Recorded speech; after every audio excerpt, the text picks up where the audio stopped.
So I get to kick us off for our panel this afternoon, which is going to be, I think, really interesting discussion. So today we're going to briefly touch on provider and individual perspectives on medications for disorders and the stigma associated with taking medications that can both impact prescribing and compliance with taking those medications. But first, I want to ground us in a story. And for those of you who know me, sometimes when I talk about my son, Chad, I get a little teary, and you're all just going to have to deal with that if that happens. So, 10 years ago, I remember, because I was desperately trying to get here to see Chad after he'd been admitted, and it was opening day of voting season. And I was afraid that he would think that I had forgotten him because I was late. 10 years ago. 10 years ago, he came home from the hospital after his first admission, and he was home about a week. And during that admission, he had been prescribed sertraline for depression and risperidone because he had been hearing voices and seeing some creatures following him. And he came home after a week in the hospital, and he was home a few days, and one evening we were in the living room. And these are the moments that, as a mom, stick in your heart and in your head forever, like it happened yesterday. All of a sudden, Chad burst into the living room, and I was sitting on the couch, and he was breathing heavy, and he was jerky, and he was scared and kind of yelling at me, and he said, "My heart is bursting, my heart, it's bursting. I don't know what to do, my heart is bursting." And I didn't know what to do, and we're trying to get him to calm down, and it was so scary. And we called 911, and the EMTs came, and they were trying to figure out what was going on, and I remember what the gentleman looks like. I remember where he stood in my living room. I remember the moment when he said, "So is he on any medications?" And I said, "Oh yes, well he has just been discharged from the University of Washington, and he is on sertraline and risperidone." And that AMT said, "Oh, he's got schizophrenia." Now, Chad had never heard that diagnosis. We had not heard that diagnosis yet. And that EMT rolled his eyes as if what was happening to Chad and to us wasn't real. And it was real.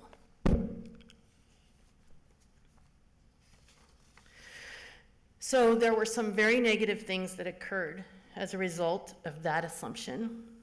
And it started with the stigma of the medications that he had started taking. Stigma for himself that would show up later when he didn't want to take those medications because he thought other people were judging him. And stigma for that EMT who treated Chad as if what happened wasn't real. So now I'd like to open it up to our panel, and I'm going to ask our panelists to come up, and then Dr. Unützer is going to come and help us have a discussion about medications and treatments for mental illness.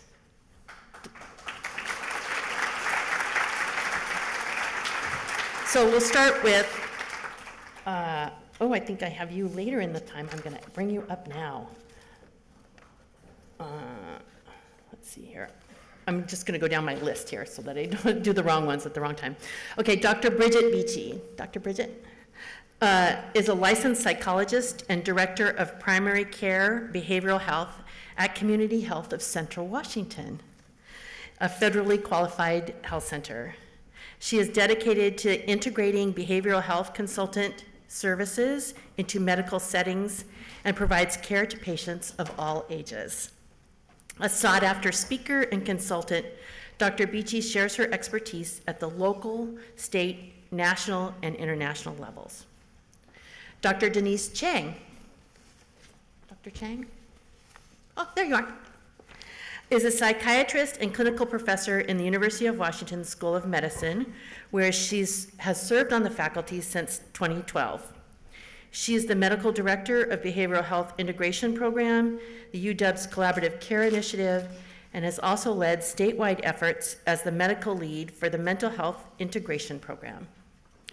Dr. Chang works as a psychiatrist consultant in UW Medicine primary care clinics and contributes to the training of providers through the Integrated Care Training Program. Her work spans quality improvement, integrated care education, and research on advancing suicide prevention within primary care and the broader health systems. Thomas Jackson, where are you, Thomas? Thomas is the program manager for Washington Peer Network and a dedicated leader in peer support and social justice advocacy. His career began in the law enforcement assisted diversion program, where he served as a peer supporting individuals at the intersection of justice and addiction. He went on to lead peer operations across 5 counties as a peer bridger supervisor and has consistently championed holistic, person-centered care. A recognized innovator in the field, Thomas is also the founder of Let's Get Human curriculum, a peer-led training initiative focused on authenticity, equity, and humanity in the helping professions. Dr. Elizabeth Scriven is a licensed psychologist, substance use disorder professionalist, and certified rehab counselor practicing in Washington State. She serves as a clinical supervisor and a clinician in community mental health setting and teaches part-time at the college level. Since 2012, Dr. Scriven has worked across diverse settings, including hospital rehabilitation, outpatient clinics, and community care, supporting individuals of varied ages and backgrounds. Identifying as disabled, she is a committed advocate for disability equity, focusing on issues such as accessibility, ableism, and barriers to healthcare, education, and employment. And finally, Dr. Nathan Sackett. Dr. Sackett is an addiction psychiatrist and assistant professor in the Department of Psychiatry and Behavioral Sciences at the University of Washington School of Medicine. He directs the Center for Novel Therapeutics in Addiction Psychiatry, where his research focuses on emerging treatments for substance use disorders, including psychedelics-assisted therapies. Clinically, Dr. Sackett specializes in treating patients with co-occurring psychiatric and substance use disorders and leads the Psychedelic Education and Harm Reduction Clinic, supporting individuals in exploring psychedelics for therapeutic use. So, Jürgen, I will hand it over to you to have what is sure to be an interesting conversation regarding medications and stigma with our panelists today. Thank you all for being here.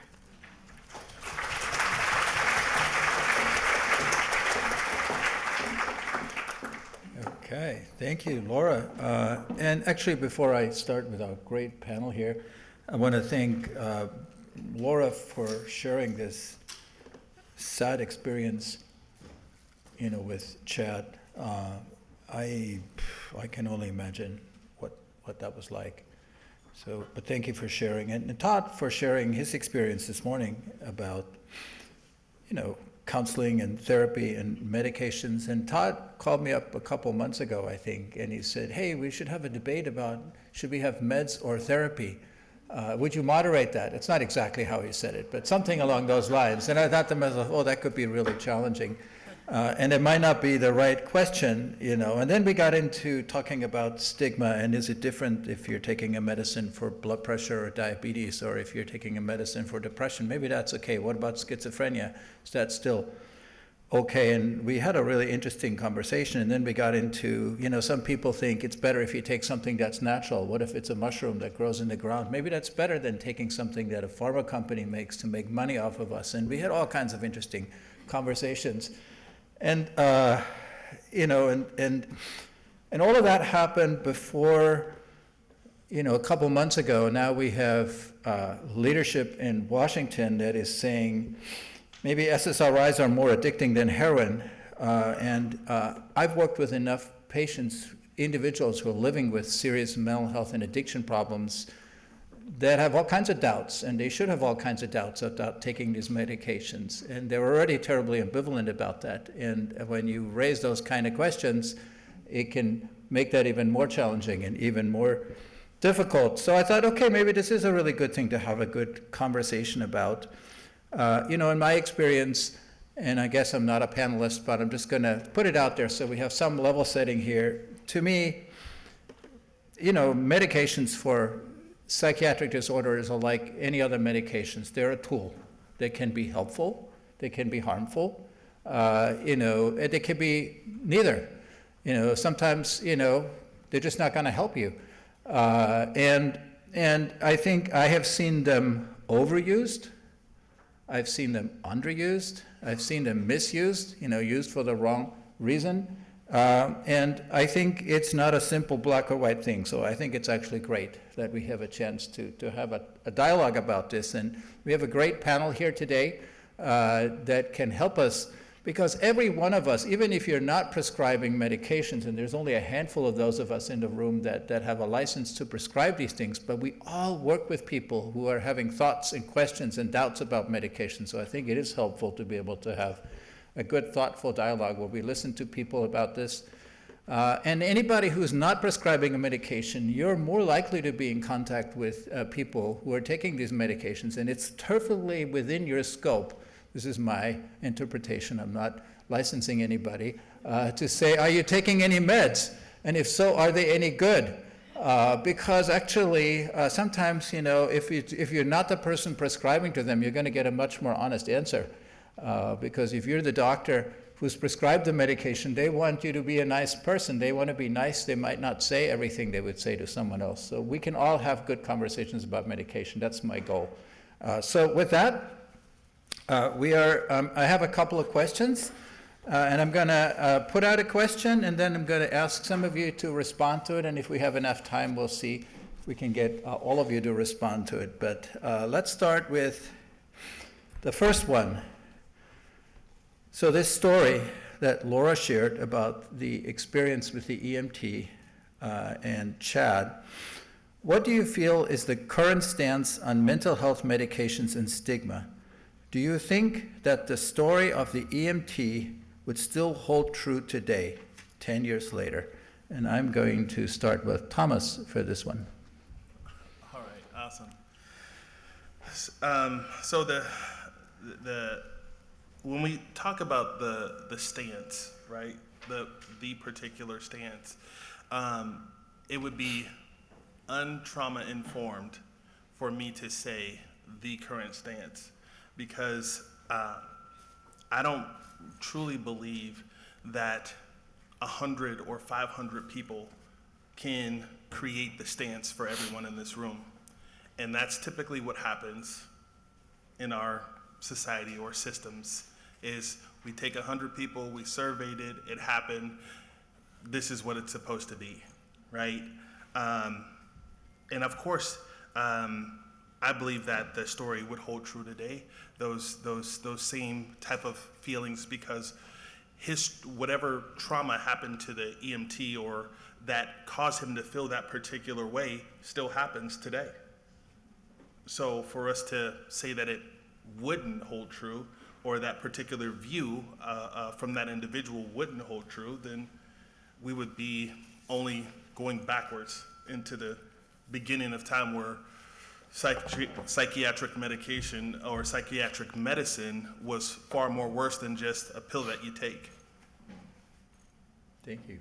Very good. Okay, Elizabeth, do you have thoughts on this? I sure do. So I was really thinking about the word stigma as I thought about this question and this answer. And so first I want to just talk about stigma. Stigma is, comprised of negative thoughts and beliefs, usually based on completely inaccurate opinions and ideas. It's based on prejudices about marginalized groups.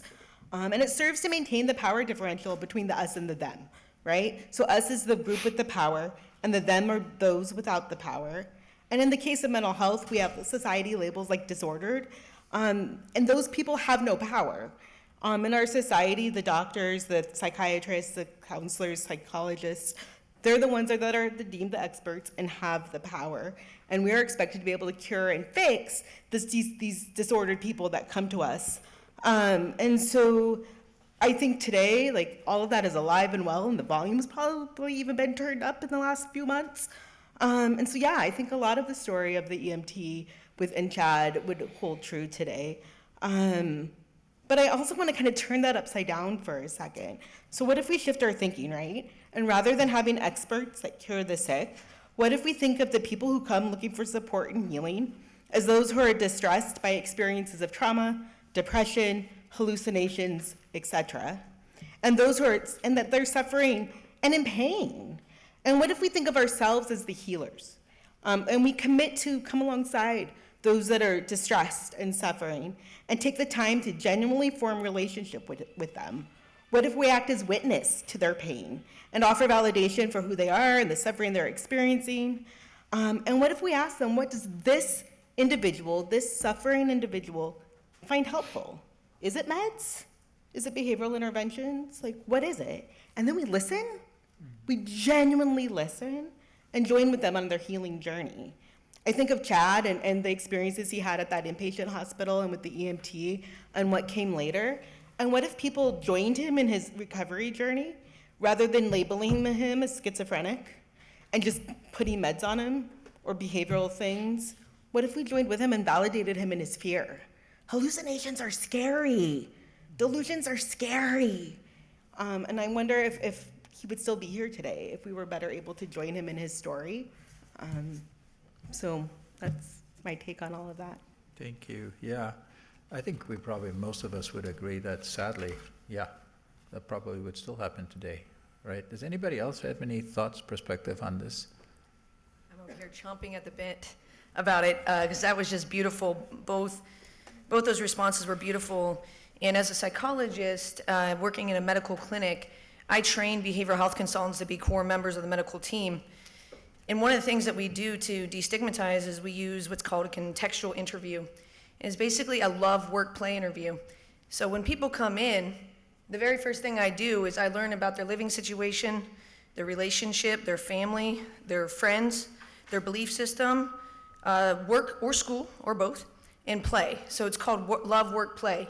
It's so easy to remember. I teach all of our PCPs about this, and it sets the stage for any helping that we're going to do. Then from there, as I'm learning about a person's love, work, play, also known as the contextual interview, there's an acronym that we've created, and it's called Access V. So the A is for taking into account and listening for ACEs, so adverse childhood experiences. The C is for culture and cultural experiences. The C is for context or internal context, how you think that person sees themselves, others in the world, based upon, of course, the ACEs, cultural context. The external context, so that kind of takes like walking somebody's shoes to another level. Can you imagine what it's like to wake up and be in the skin of another person who's there, where do they go, what do they do? As much as, of course, another human can, because we can never fully do that. The S is for social determinants of health. The other S is for stage of change, and the V is for values, which is basically who and what is important to them. So I reject highly the diagnostic overemphasis. I agree it can be a tool. And as a psychologist, I know that's like blasphemy, but we've been doing this for 10 or 11 years at Community Health at Central Washington, FQHC, in the middle of the state, and our results are amazing, and patients love our service, and we honor them. And kind of to Elizabeth, everything that you and Thomas said just got me super pumped. So sorry, that was a little bit long, but I got excited, so I'll kick it to you guys. Thomas, you wanted to say something? Yeah. I just, when I listen to some of the responses, it sounds like that, the individuals that we're working with are just like subjects, and they're not, they're human beings. And I think that a lot of the times that we take, the humanistic aspect of assisting someone in their journey, that you just rip the humanity right out of it and be like, oh, because we've done this before. But recovery is not linear. It's literally per individual person. And I think that when regardless if a person is assisted by medication or they're not assisted by medication, we have to be human about it. And I think that's one of the things that I was reading some statistics last night, and one of them that really broke my heart was that the medications, I believe it was a 23 point it was from the Zion Research Center, and they had the industry was making 23.7 billion, and by 2032 it would be 37.87 billion dollars. How does that happen? That's the one thing I ask myself when it comes to the people that we serve, that are on the front lines every day. Like, how does that happen? Okay. Yep. Thank you.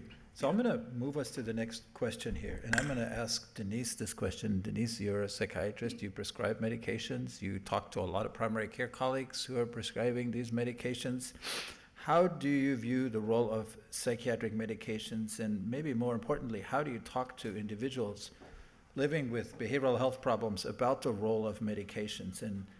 And when you do that, how do you address potential stigma associated with such medications? Yes, thank you. So I just want to start also just with the human aspect of just carrying on what Thomas just said. I think just to talk a little bit about my context, and that I'm a psychiatrist that works in primary care, but I'm also a parent of 3 kids and a child who has special needs and a lot of medical complications. So have interacted a lot on the other side of the fence as a parent and a caregiver with a kid who has had a lot of medical procedures, surgeries, medicines, and then also help care for my 2 aging parents who also see the doctor a lot, and I go with them a lot as well. So I carry that as just kind of what I bring, as well as obviously being a prescriber, a psychiatrist, someone who sees patients, diagnoses, assesses patients in that setting, but try to understand that, just like you said, that they're humans, right? They come with their own, unique context, as well as, different roles. And so as my role, of course, I'm considering treatment options, roles of medication. I agree with Jürgen, it's a tool, but I really try to first and foremost understand what the patient's goals are. I think that's the primary thing we always talk about is patient-focused, patient-centered. And that's usually how I start my interviews, is what brings you here? What's your goal? What do you want to focus on today? And of course, I have my own checklists of things I'm going to ask around symptoms and et cetera, because that's important for me to know to be able to give my best recommendation and an assessment. It's really, what is the patient goals and what are their goals for treatment? What are they looking for? And so when I do my assessment, I'm asking about symptoms, but also as I do that, come up with a recommendation to provide guidance. And I feel like that's my role, is, providing guidance, information around evidence that we know, around research, what we don't know, what recommendations I have around treatment, and also what you could expect if we don't treat. What do we know about the condition that we're thinking that the symptoms align with, and what would happen if we didn't treat. And then really, as we've already kind of seen in a lot of these presentations, is really taking the stance of a shared decision-making model, right? Really, a lot of patients come in, I think, fearful that I'm going to mandate some kind of, treatment or, strongly recommend medications. And I really talk to them about options and really kind of try to align with what their goals are. And if I am recommending medications, I always try to say that this is more like a trial approach. Nothing's written in stone. You're not going to be on it forever. We're going to see how you do. We'll see how you respond, see what side effects you might have or not. And really, the goal, I think, is around, again, their patient goals, but also your functioning. A lot of times they're coming in because their symptoms are leading to functional impairment. So we really want to see, is this treatment, whatever we've recommended or what we decided together, is that really reaching your goal? Is that allowing you to be more functional, be more social, be more active in, love, work, and play, and all those areas where the reason why they're coming is maybe they're struggling in one of those areas. So I try to take that approach, and then really anticipatory guidance around if you are going to take a medication or if you are going to pursue psychotherapy, what you can expect out of that experience. I think that's another thing, I think, for people that are new to mental health and mental health treatment, is what can I expect if I take a med? Am I going to be on it for 20 years or 2 months? Am I going to go to psychotherapy forever and I'm never going to be able to stop? Just trying to give them some guidance around what to expect. Thank you. Yeah. And it's just adding a little bit here, my own perspective. It's very rare that a medication is the solution to all your problems. It's oftentimes we have to find ways within ourselves to change the way we think about things, we look at things, we do things. And a medication can help us do that, but it might not. And I think that approach where you say, let's see how well this works, and if it works, then we have something. And if it doesn't work, we do something else, right? So I think that's a very thoughtful way of thinking about it, talking about it. I'm going to keep going here. I'm going to put another question, I think, to Elizabeth, and that is, people who are living with serious mental health challenges, such as schizophrenia, they're often ambivalent about taking psychiatric medications. We have, as I mentioned, some recent statements by our Secretary for Health and Human Services that have questioned the safety and effectiveness of things like antidepressants or antipsychotics.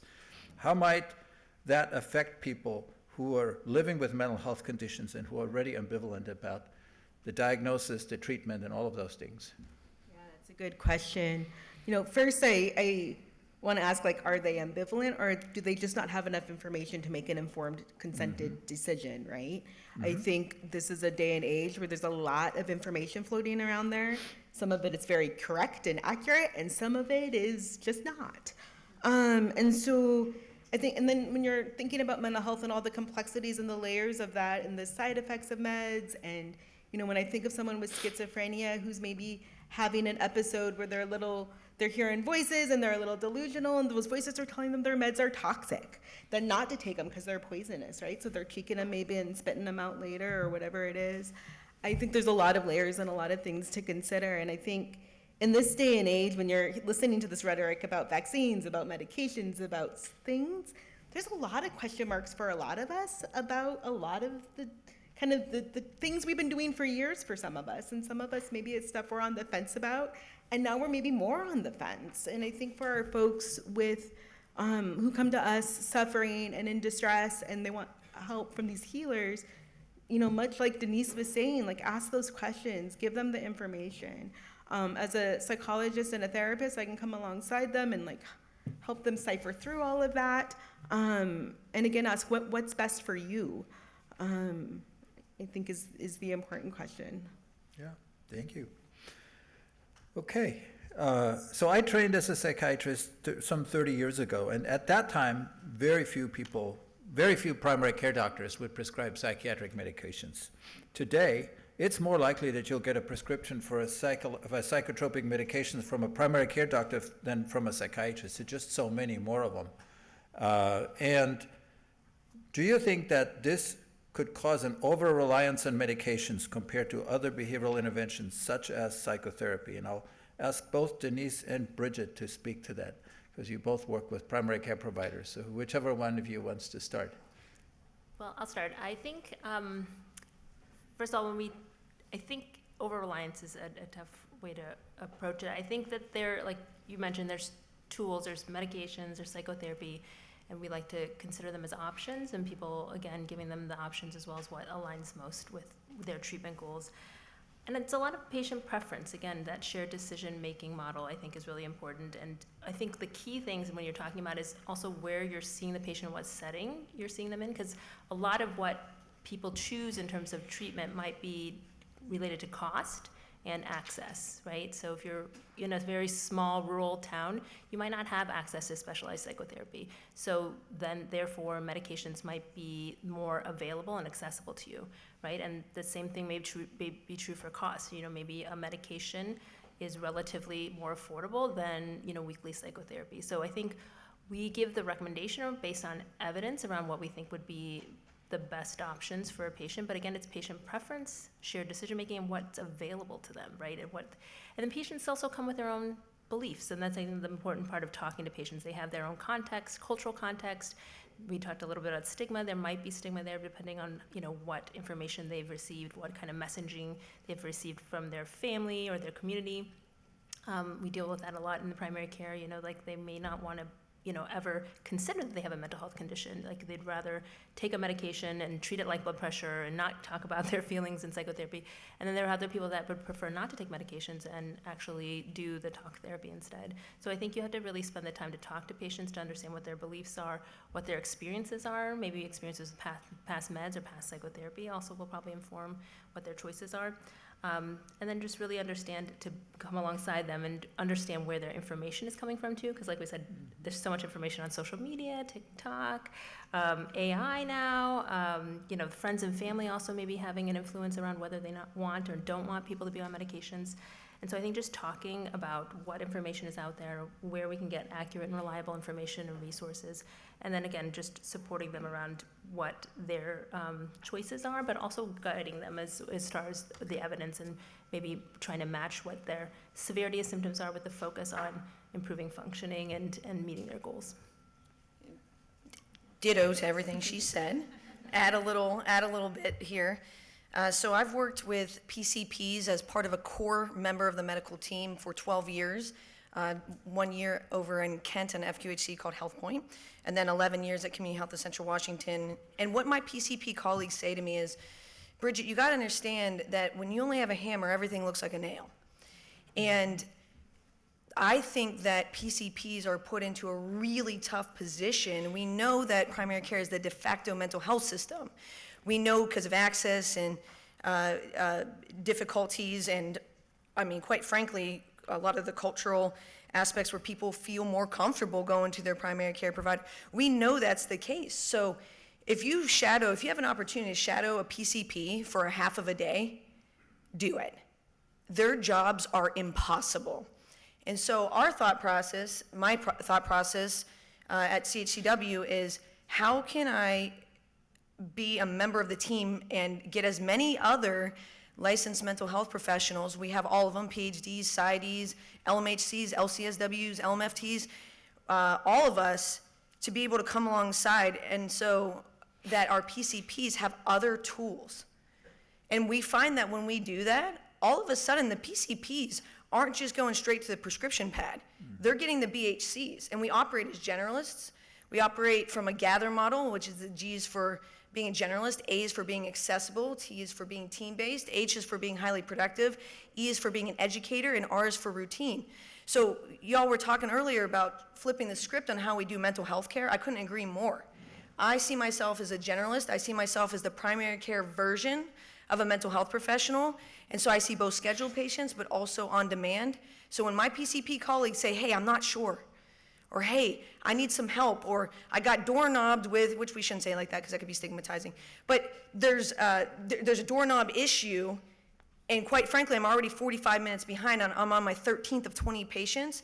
They send me in the room, they send my colleagues in the room, and all of a sudden it slows down the process. So for me, the most important thing to do is to change how we do things to provide our PCPs more support. So when they look around, they see, hey, I can use my BHC, I can use this medication, and then guess what? While you're doing all this, they are the smartest people on earth, I feel like, PCPs, and the most practical people on earth. They listen to the interventions that we're doing. They read our notes. They start getting it through osmosis, and for, when you have team meetings where you're going over things, and all of a sudden, they're using a more behavioral approach in their care because they feel more confident with it. So, the question as to, like, is it going to be an over-reliance? I don't think so. I think that's just kind of what happens given the nature of healthcare. Well, thank you. And several of you have mentioned that, the individuals we are all talking to as different types of healthcare providers, they get information from all kinds of sources. Nowadays, a lot of times it comes from the internet. I've had two people, two of my patients, longtime patients, come to me in the last couple weeks, and both have said some version of, I asked ChatGPT if I should stop my lithium. And I'm like, oh my God, what did it say? It's kind of interesting. Anyway, so yes, I think, but those are very, very thoughtful ways that you all are talking about how we can have conversations about it. So I really appreciate this. Thomas mentioned something about there's a fair amount of money to be made in the pharmaceutical industry. So I'm going to ask Nathan and Elizabeth to comment on something, and that is, we are seeing increasing public advertising for medications for conditions such as schizophrenia, tardive dyskinesia, depression, and bipolar disorder. I would say 20, 30 years ago, you would have never seen a TV ad for any of those things, right? Is that good? Is that bad? Do you think it's influencing consumer behavior, such as requesting or staying on a prescribed treatment? What are your thoughts? And I'm going to start with Nathan, We haven't heard from Nathan yet. Yeah. So the short answer is the effect, I think, of public advertising is profound. I think not just from a medication perspective, but also from a diagnosis perspective. I think that in the last couple of years, especially with COVID, there's been sort of this increased wave of social discussion around mental health, which is a good thing. But then when we live in a system where healthcare is a commodity, and they've been waiting to see you for 9 months, they want a product when they leave. And that is often a medication and something that they've seen on TV. And I think that's profoundly problematic. And honestly, I think it's quite embarrassing that we permit this to happen. I think that, yeah, I think it's profoundly problematic, and I wish that we would stop doing that. So just for, okay, before I get to Elizabeth, very strong view there. Just before I go to Elizabeth with this question, I started my life in Central Europe. There are a couple European countries who do not allow any kind of pharmaceutical advertising on TV or in other kind of public forums like that. So, New Zealand and the U.S. are the only two countries that allow it, as far as I know. So that's interesting. All right, Elizabeth, do you have thoughts on this? Yeah, I mean, I agree with Nathan completely, and I think, you know, we have to remember that advertising developers, their job is to make us want whatever it is they're selling, right? Whether it's the medication or the shoe or the thing or the gadget or the whatever. And they're really, really good at their job. And so not only are the folks that are suffering that are coming to us seeing these ads, but like we're influenced by them too. Like we see them too. And so again, I think I just go back to like joining with that person, seeing them as a full human, building that relationship so that I have that foundation with them. We have that foundation with them as healers to like sift through all of the information, whether it's online or advertisements or whatever it is, so that they can make their informed choices about what they think will be helpful to them. And I can just be along for the ride to support them through all of that. Okay, thank you. All right. So we're going to shift gears a little bit here, and I'm going to talk about something else that probably is relatively new, although it's not so new. I'm talking about psychedelic medications, psychedelic substances. So when I trained in Los Angeles a little over 30 years ago, I trained at the tail end of a time where psychiatrists sometimes used psychedelic substances alongside psychotherapy in their work with their patients, and then it went completely like under the radar for about 2 or 3 or 4 decades, and just in the last couple of years, we're seeing that kind of reemerging as an area of a lot of interest, including some interest in our legislation here in the state of Washington. So we are seeing an increasing use of and interest in non-traditional interventions, such as the use of psilocybin or other psychiatric substances. What is your perspective on the use of such substances by individuals living with mental health conditions such as schizophrenia? And Nathan runs a Center for Novel Therapeutics that does research on these substances. I know that, so I'm going to ask him to give us an answer on that one. Right, I'll just narrow down my entire research into a single response. Yeah, I think it's a complicated question. I think my answer is very dependent on the audience that I'm in front of. When I first started this work, I was really pro-psychedelic. I thought they had a tremendous amount of opportunity and a tremendous amount of hope, and I still feel that way in many regards. But what I've also come to see over the years is, you know, the expectancy bias is real, in that I think there is some embedded sort of behavioral activation that goes on when folks have to advocate for themselves to get the compound, to find the underground therapist, to develop this whole process. That in itself is probably tremendously therapeutic. Whereas if you were to go to your doctor and I were to give you a script of psilocybin, I suspect the effect would drop significantly. Now, that's not to say I don't think it has potential. I think it absolutely does. I think there's also large gaps, though, in our understanding, and you know, everything from implementation in our current system to long-term effects. So I think there's a lot of work to be done.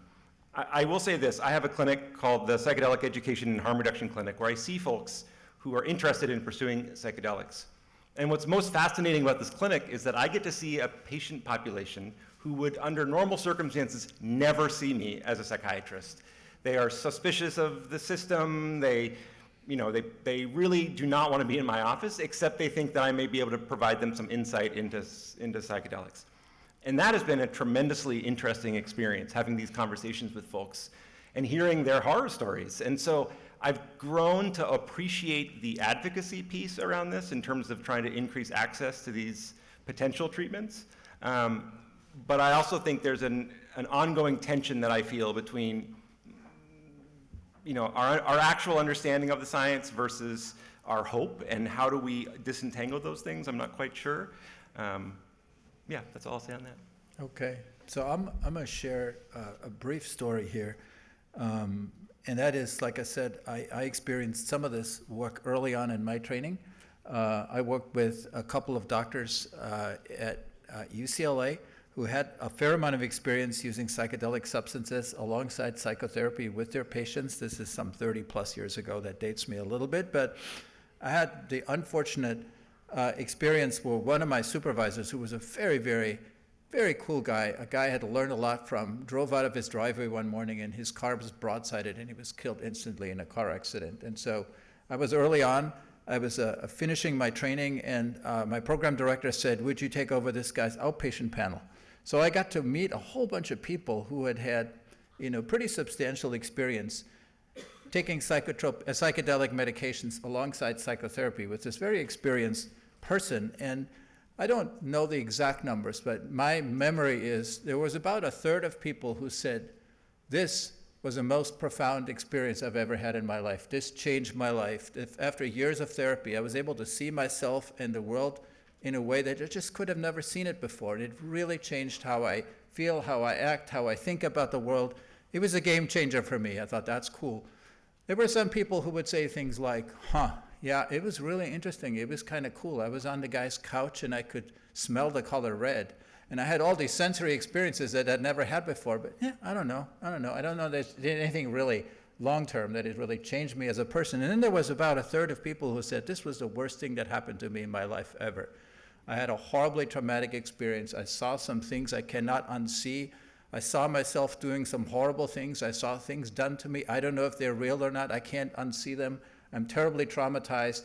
And I walked away from that experience thinking, this stuff is really powerful, but we don't know that much about it. And I think that's still kind of where we are. So I think we need to kind of really be thoughtful about, what is it? My patient who I mentioned, who went to ChatGPT and said, should I stop my lithium? One of the things that ChatGPT told this person is, you might want to think about trying psilocybin. And I thought to myself, this is a person who's done very well with bipolar affective disorder on lithium for a long time. We have no idea what would happen if they stop that and they start taking psilocybin, but we have to talk about it.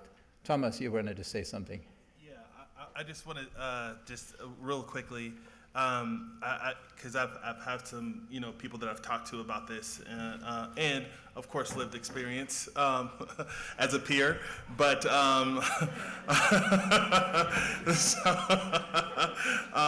I want to say that we as I'm listening to the numbers and I'm listening to how different reactions are happening, but isn't that the same way that medication works because it is a practice? Yep. So where's the stigma? Yeah, that's a great question. Yep. Okay, we're doing good on time, and I have one more question, and then maybe we have thoughts all of us want to share. And this one I'm going to give to Thomas and Bridget. So while some feel pressure to take medication, others avoid it due to fear, cultural beliefs, or past experiences. How can therapy, peer support, holistic, and other approaches help reduce stigma and empower people to choose the best treatment for them? How do we ensure access to the full range of supportive options beyond prescriptions? And maybe I'll start with you, Thomas. Is that okay? You want to start with me? Yeah. Sure. You want that? Okay, now I got you, for sure. To be honest, one of my philosophies in life is, in order to heal, you have to feel. And I think that, as people are processing, whatever they're processing in their space, we get the opportunity to be there for them in whatever capacity that they're in. I don't believe that there's one super way to, help somebody through their journey. I think that the access and getting them the access to all of those options, and then letting them decide for themselves is the best thing that we all could do in whatever capacity that we assist someone in their journey through life. I think the point that we take that choice away is where the stigma comes from. So the only way that we can reduce stigma, I would say, is to embrace the fact that we know it's there and to not take away voice and choice when it comes to someone deciding how they should be treated unless they're incapacitated in a way that they can't make the choice for themselves, in harming either themselves or someone else. Thank you. I think that's beautifully put. Thank you. Yeah, Okay. I know, it's like hard to even imagine having something to add to that. But I think Elizabeth actually answered this question earlier about, going all out on understanding where the patient's coming from. And I think that Denise hit the nail on the head with the focus on functioning. And then, of course, anybody, again, who's been to any trainings with me, I am a one-trick pony. So my answer will be the same on all of these, is I'm going to learn the patients love their work and their play. And I'm going to pay attention to their Access V, taking into account their ACEs, their cultural, their internal context, their external context, their social determinants of health, stage of change, and values. And when I do that, all of a sudden these conversations that feel really heavy and, like there's a lot on the line, all of a sudden that's gone. It's just me, it's the patient. We're talking about what they want to do.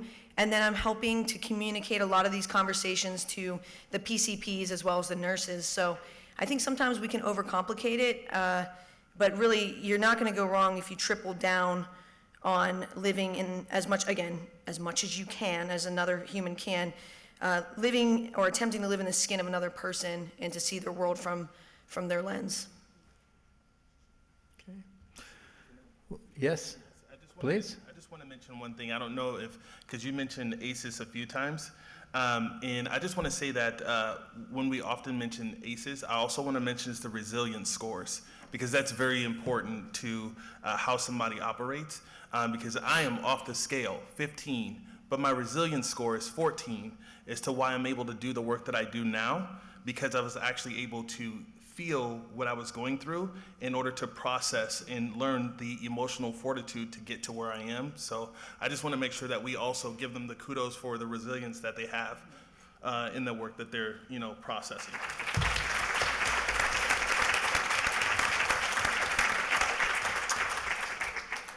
Well, you guys are a dream panel to moderate, I gotta tell you, because we're doing good, we're doing on time, we're having, I feel like we're having real dialogue. We do have very different perspectives up here on this panel. I see that, I know that, and I think this is really great.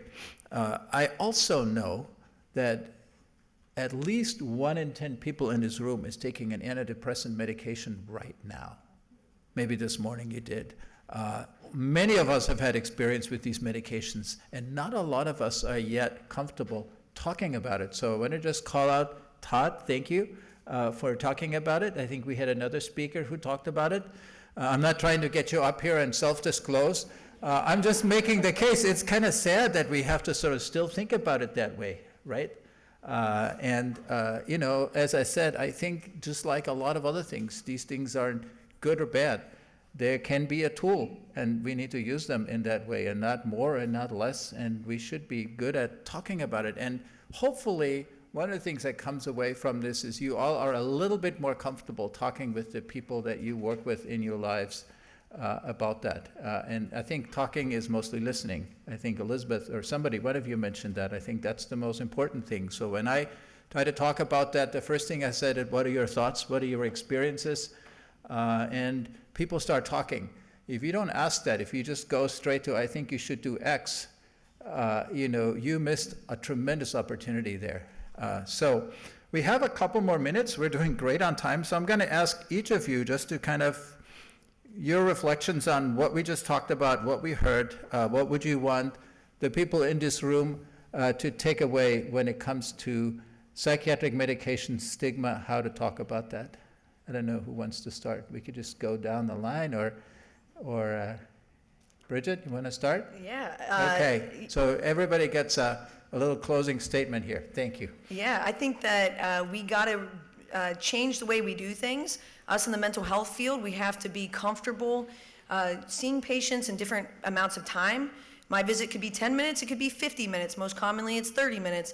But we got to do things different. We got to join the medical teams. We got to join schools. Wherever there are people, we need to, where they congregate, that's where we need to be. I love the presentation right before our panel where they're talking about getting the wellness specialists.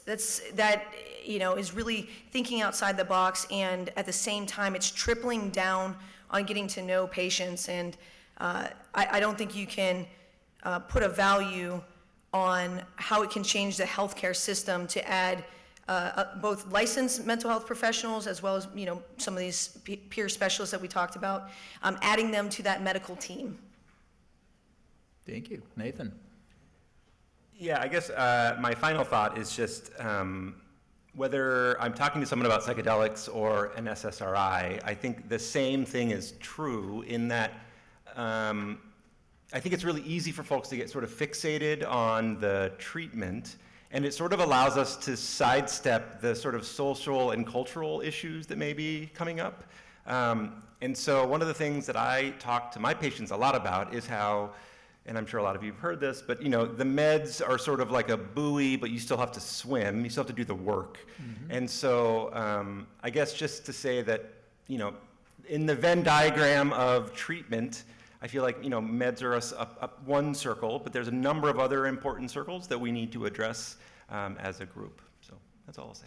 Great. How about Denise? Well, I'll carry on that theme that I think each person is unique, so we can't just try to put people into a box, and everybody comes with their own experiences and perspectives and their context. So I think just being able to talk to them, as we already mentioned, is important. And I think boiling a lot of this down is, I think, just really trying to develop a trusting partnership with your person that you're trying to help. I think if you're a PCP, it's developing that trust and that rapport. Same thing if you're a behavioral health provider. From no matter what perspective they're coming from, if they feel like they can actually come to you with their goals, even if it doesn't necessarily align with your goal as a provider, I think understanding that shared decision-making model, that mutual respect and trust, I think will build a foundation for really being able to partner on whatever direction you end up going. So I think that's very simplistically, I think just trying to build that trust within patients so that they can come to you with their questions, their concerns, the risks, and the things that when it's not going well, or maybe they're not doing something that you ask them to do. So I think just having that open communication and trust is really important. Great. Thomas? I figured this question was going to come up, and I've really been bogged down by this because I've been trying to figure out what to say. And I think that the only thing that I can say to this is that we are all, even though we all have different credentials, we're all experts in lived experience. And at one point in our lived experience, we've all had trauma. And when a person is operating from a space of trauma, how do we treat them? Do we treat them as human beings, or do we treat them as someone that we have to fix or figure out or stigmatize them? I think that remembering the fact that we're human first in all aspects of what we do will automatically create change for all of us. Thank you. All right. And Elizabeth, you get the final word here. Ooh, that's a big shoe. I so much appreciate everything that the other panelists have said, and I think that we don't want to throw our training and all the interventions and all the modalities that we've been learning out the window, right? Those are important and can be helpful tools to our clients. But I do think we need to remember the Norcross literature that says relationship is key. And if you don't have relationship with the person that's coming in pain and in suffering, you're not going to get anywhere with them. And I think bearing witness to that pain, bearing witness to the emotions that they're experiencing and being able to validate that is a huge part of recovery. And when I think of trauma and Thomas's point, like we probably have all experienced it, right? Trauma is just simply a situation that exceeds our ability to cope efficiently in the moment. That's it. And I would put it out there that every one of us in this room has had at least one trauma experience. And that doesn't mean that we all have PTSD and could get diagnosed with a disorder, right? To use a socially constructed term. But we all do have that experience, and that means that we can all relate to that person who's suffering. And I would encourage us to all just do that. Be human with the human in the room. Wow, okay. So with that, I want to thank our wonderful panelists. I want to thank all of you. I know you all have things to share about this, and I hope it was helpful just to kind of think together about how do we think about this, how do we talk about this, because I think we all have an opportunity to do that. And so thank you all. I think we're headed for a little break, right? Yes. 3 o'clock. We're going to start again at 3 o'clock. Thank you.